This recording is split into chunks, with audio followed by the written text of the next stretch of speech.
बहुत समय पहले की बात है। एक नगर में श्याम जी नामक पंडित जी रहते थे। पंडित जी का स्वभाव बहुत ही सरल था। उनको किसी भी चीज का लालच नहीं था। आज पंडित जी दूसरे गांव पूजा के लिए जा रहे थे, तो उनकी पत्नी बोली, शाम के खाने के लिए बस एक मुट्ठी चावल है और कुछ नहीं। पंडित जी बिना कुछ बोले ही निकल दिए। तो पंडिताइन भी कुछ बोली नहीं और अपने घर के कामों में व्यस्त हो गई। शाम को जब पंडित जी घर वापस आए तो उनकी पत्नी ने उनको खाने को दिया। इस पर पंडित जी ने बोला, ये तो बहुत ही अच्छी सब्जी है। इस पर पंडित जी ने कहा, तुम ये कहाँ से लेकर आई?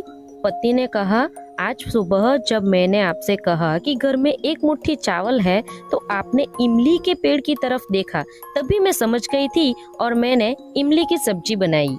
तो पंडित जी ने कहा, अब तो हमको भोजन की कोई चिंता करने की जरूरत ही नहीं है। पंडित जी तो बहुत खुश थे। पंडित जी जिस नगर में रहते थे, जब उस नगर के राजा को पंडित जी की गरीबी का पता चला तो राजा ने पंडित जी को अपने महल के पास आकर रहने का प्रस्ताव दिया, लेकिन पंडित जी ने मना कर दिया। इस पर राजा को बहुत अजीब सा लगा और वह खुद पंडित जी की छोटी सी कुटिया में मिलने के लिए पहुंच गए।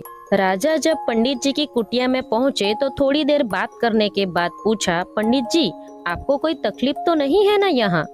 इस पर पंडित जी ने कहा, यह बात तो आप हमारी पत्नी से ही पूछ लीजिए।